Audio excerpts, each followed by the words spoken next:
আসসালামু আলাইকুম। Investment mentor Covid চ্যানেলে আপনাকে স্বাগত। 3 দিন আগে আমরা সিটি ব্যাংক স্টকটার একটা ব্যাক টেস্টিং করেছিলাম 2014 থেকে 2024। এই 10 বছরে কেউ যদি সিটি ব্যাংকে ইনভেস্টেড অবস্থায় থাকতেন, কোনো বেচা কেনা না করতেন, যদি শুধুমাত্র কিনে ভুলে যেতেন এবং যে ডিভিডেন্ডগুলো উনি পেয়েছেন সেই ডিভিডেন্ডগুলো রিইনভেস্ট করতেন, তাহলে উনি কত রিটার্ন পেতেন, এরকম একটা ব্যাক টেস্টিং আমরা সিটি ব্যাংকের 10 বছরের ডাটা দিয়ে করেছি।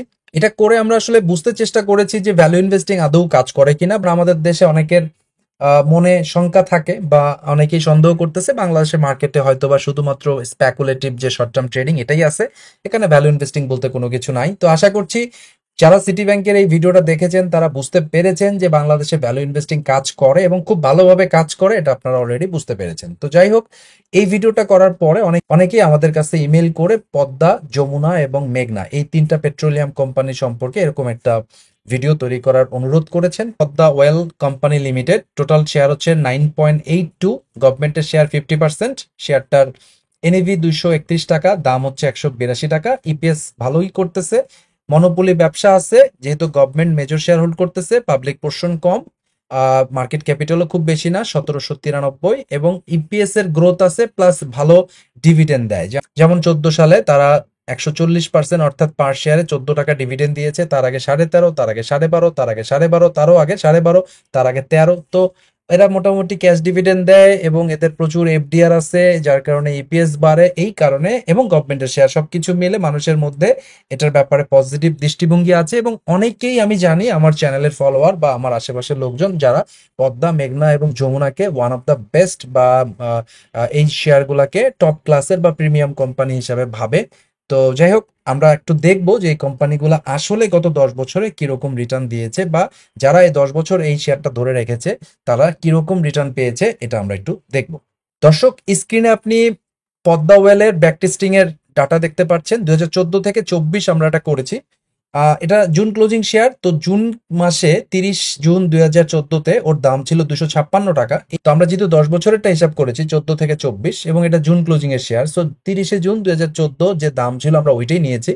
14 সালের জুন মাসের 30 তারিখে 1 লাখ টাকায় আপনি পেতেন 391টা স্টক।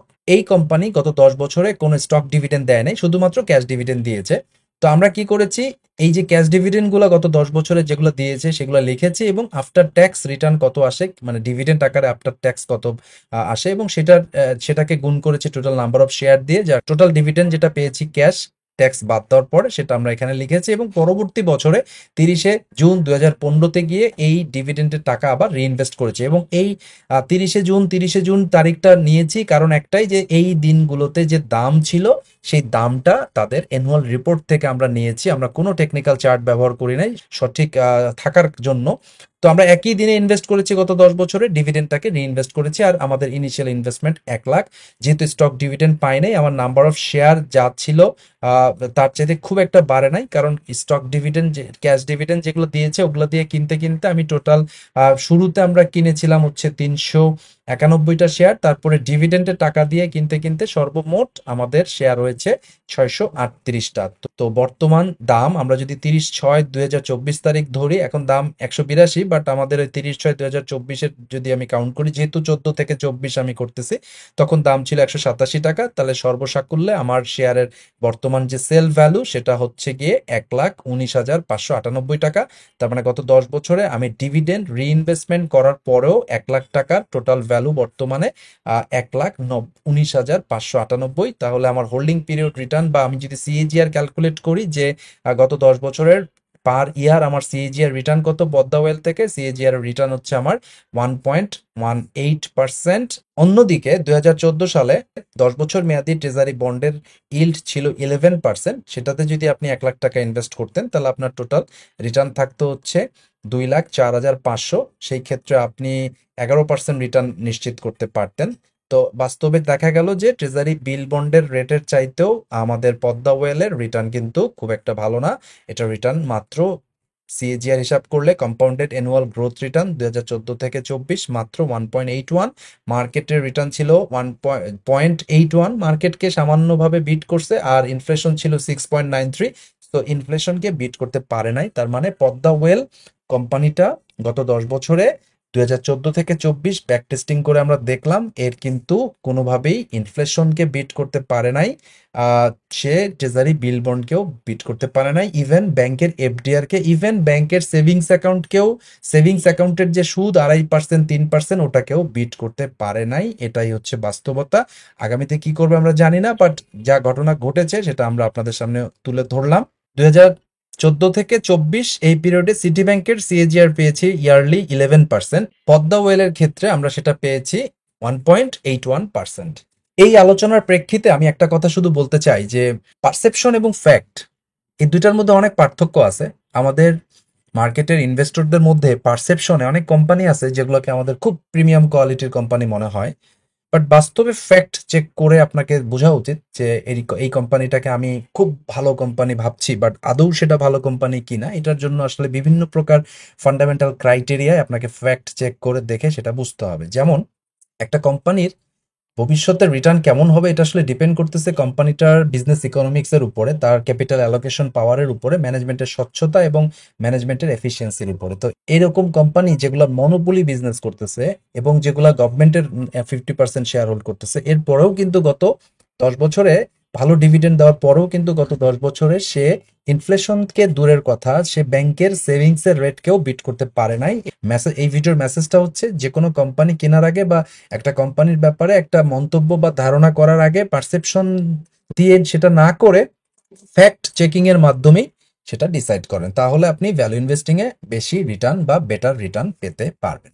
দর্শক, মাস্টার দ্য মার্কেট নামে আমার একটা কোর্স অফারিংস আছে, আপনারা জানেন। ফান্ডামেন্টাল অ্যানালাইসিস এবং টেকনিক্যাল অ্যানালাইসিস এই দুইটা বিষয় এই কোর্সে আমি কভার করিয়ে থাকি। এই কোর্সটা কমপ্লিট করতে পারলে আপনি পার্সোনাল ফাইন্যান্স, ইনভেস্টিং এবং ট্রেডিং সম্পর্কে একটা সম্যক ধারণা পাবেন। আগামী ব্যাচটি শুরু হতে যাচ্ছে 2 মে 2025 তারিখ।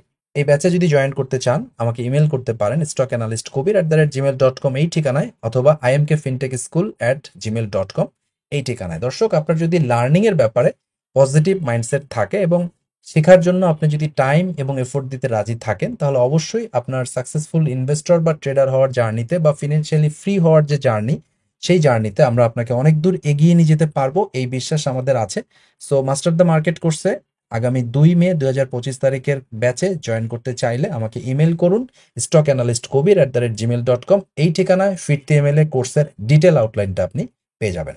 দর্শক, এই ভিডিওর মাধ্যমে আবারও একটু জানিয়ে দিতে চাই যে ইনভেস্টিং এ পারসেপশন দিয়ে প্রফিট মেক করা যাবে না, ফ্যাক্ট চেক করেই করতে হবে। অর্থাৎ মনে হচ্ছে কোম্পানিটা ভালো, সবাই বলে কোম্পানিটা ভালো, বা এটা তো অবশ্যই ভালো কোম্পানি যেহেতু এত বেশি বেচা বিক্রি হয়, চতুর্দিকে ডিলারশিপ, চতুর্দিকে দোকান, এরপরেও একটা কোম্পানি ভ্যালু দিবে কিনা, সত্যি সত্যি ভালো রিটার্ন পাবো কিনা, এটা বোঝার জন্য আপনাকে আসলে ফ্যাক্ট চেক করতে হবে। সেটার জন্য আপনাকে শিখতে হবে, জানাশোনা থাকতে হবে। তো লার্নিং আপনাকে করতেই হবে। আপনার অনলাইনে বই পাওয়া যায় প্রচুর, সেগুলো ডাউনলোড করে পড়াশুনো করুন। নীলক্ষেতে গিয়ে সেগুলো প্রিন্ট করে বই পড়েন, অথবা ইউটিউবে পডকাস্ট দেখেন, বা বড় বড় ইনভেস্টরদের সাকসেস স্টোরি বা তারা কিভাবে ইনভেস্টমেন্ট করে তাদের ইনভেস্টমেন্ট ফিলোসফিটা সম্পর্কে জানার চেষ্টা করেন।